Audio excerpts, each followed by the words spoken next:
So guys, you see this book here, right? This book titled Without a Silver Spoon by Eddie Iroh. Don't blame you, but I'm giving this book a 6/10. Wait. Before you come for me, the reason I'm giving this book a 6/10 is because it follows the conventional, Nigerian movie style, where we have, the suspense, then all of a sudden happy ending. I don't really like it when a book is following the storyline I already have in my head. I really want to see something outside the box, and this book followed the storyline. So I'm not saying it's not a good book, right? In a society like Nigeria, where it almost looks as if being honest will not guarantee your success, right? This book is saying that honesty pays, right? Being transparent, having integrity pays. So yes, I'm giving the author Eddie Iroh a thumbs up, right? A 5-star. But however, anyways, welcome back to my channel. I'm Miracle Chisom, and welcome to Smash Book with Miracle Chisom. To all our returning viewers, a big welcome, right? So today we are talking about this book here, Without a Silver Spoon by Eddie Iroh. I particularly love this book because of the richness at which it displays Nigerian culture, right? This book started with a particular young boy whose name is Ure, a young boy who, from the book we can tell that Ure is between 11 to 13 years old. He's not more than that, although in the book we didn't get to know, like the author didn't give us a specific age, right? But we got to deduce, okay, this boy is actually young, because we saw him in that book. He wanted to finish his primary school, right? So his dad was a little bit ashamed, kind of, because we could see the dad at some point he felt bitter. He's gonna do a job of a house boy so that he would go to school, and the father was feeling so bad that he could not send his son to school. And then his mother, on the other part, Mama, that's what they call her, she's known for always gathering children to tell them stories. She too, she was very, very bitter. So Dede, which is the father, and Mama, though it was very difficult for them, but they had to allow Ure pursue his dreams of wanting to go to school or finish his study. And that was how, on the night when Ure was to pack his bag, Dede was advising him, my son, you must be honest, you must be hardworking, you must be humble. Dede said a lot of things to him, and that was how his younger siblings were confused. They could not deduce what was happening, but then they knew that things were off. His mom was crying in one corner, until the next morning Uri left for town, right? And that was how he left for town to the place of teacher Stephen, right? So it was at teacher Stephen's place he faced hard labor. He started doing job of a houseboy, waking up very early, wash clothes, now clean, mop, cook. Whew. Like, okay, the usual Nigerian suffer in Nigerian movie, that was what he faced. But being a small child, there's always that feeling that comes with it. There's always that catharsis that comes with it, because he's a small child. But even if he was suffering, there was something teacher Steve did. Teacher Steve made sure that Uri went to school. And so in the school now, the school setting, right, in the school setting, so obvious because he's not properly taken care of. So he's so obvious that he's coming from a very poor background, right? Teacher Steve did not really care so much about his care, how he looked, the kind of shoe he wore, or the school bag he was using. So he was always looking tattered to school. However, there was something very significant about this boy, that even though he was from a very poor family, he never looked down on himself. He still carried himself well, he still spoke well, and the author did not show us any parts where he was feeling inferior about his personality, because he was going to a rich school, right? Everybody was looking all classy and all of this stuff, but he never showed that this boy was looking down on himself until something happened in this book, right?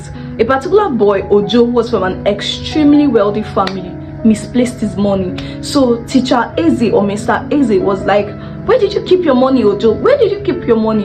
And out of, instead of him to say, I don't know, he just looked at Uri and was like, Uri stole my money. And the whole class was like, Uri is poor. They like, everywhere was chaotic. Uri is poor. Uri would have stolen the money. So because he's poor, he automatically becomes a thief. Do you understand? So they just believe that poor people steal, poor people are dishonest, poor people do not have integrity. And that was the situation of Uri at that point. But then there was something Uri did that caught my attention. He was not ras. He did not, blow up to like, why will you accuse me? Instead, he just calmed down with composure, maximum steeze. Looked at Mr. Eze and was like, I did not steal his money. Mr. Eze was like, tell me the truth. He said, sir, I did not steal his money.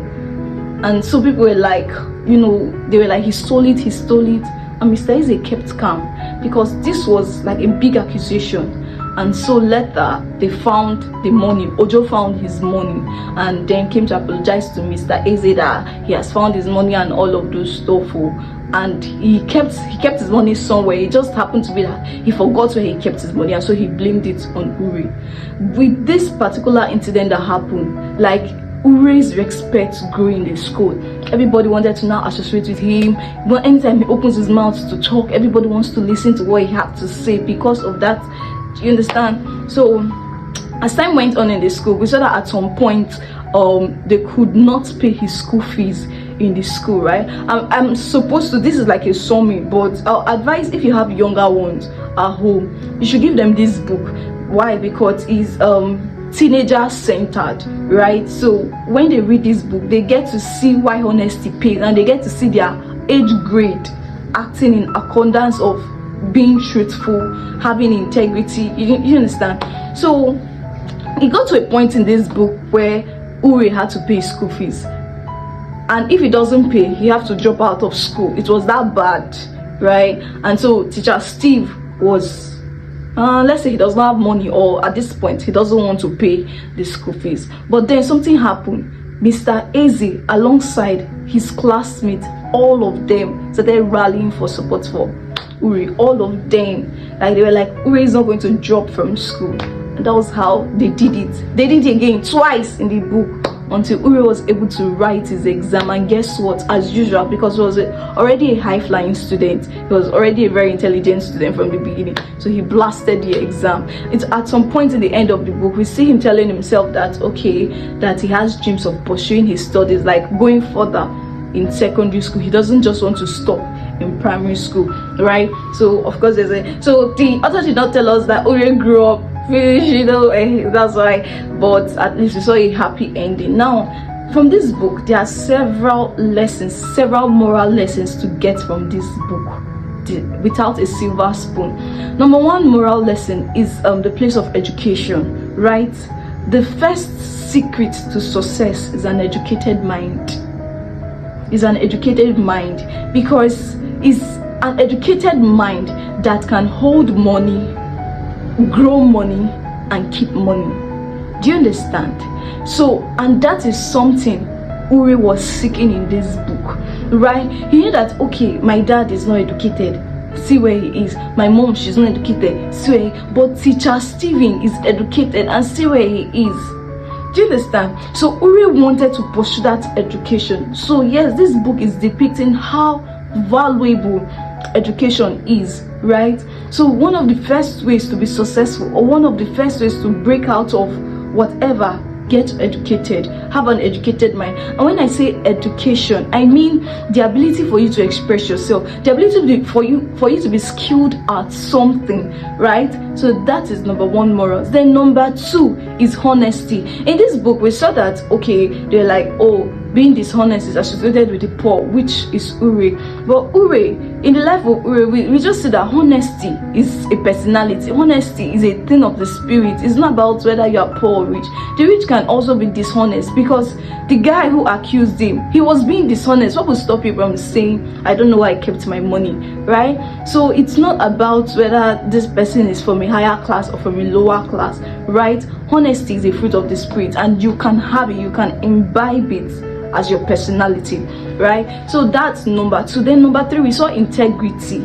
Oh my God, Uri, at one point he would have, you accused me. Maybe a fight would have exuded, that was a big accusation. But now the guy maintained his maximum steeze. He maintained his composure and was like, I did not steal your money, with a clear tone, with an assertive voice. I did not steal your money. So right, so if you read that book, you'll see a whole lot. So if, like I said, even adults need to even read this book. Yes, Without the Silver Spoon by Eddie Iroh, right? Adults need to read it, young ones need to read it. So I'm recommending this book, right? With this said, we have come to the end of this story. We have come to the end of this book, right? By Eddie Iroh, Without the Silver Spoon. If you watched to this point, please do well to leave us a thumbs up and don't forget to subscribe to our channel. I love to see you more. Thank you so much for being to this point. Bye.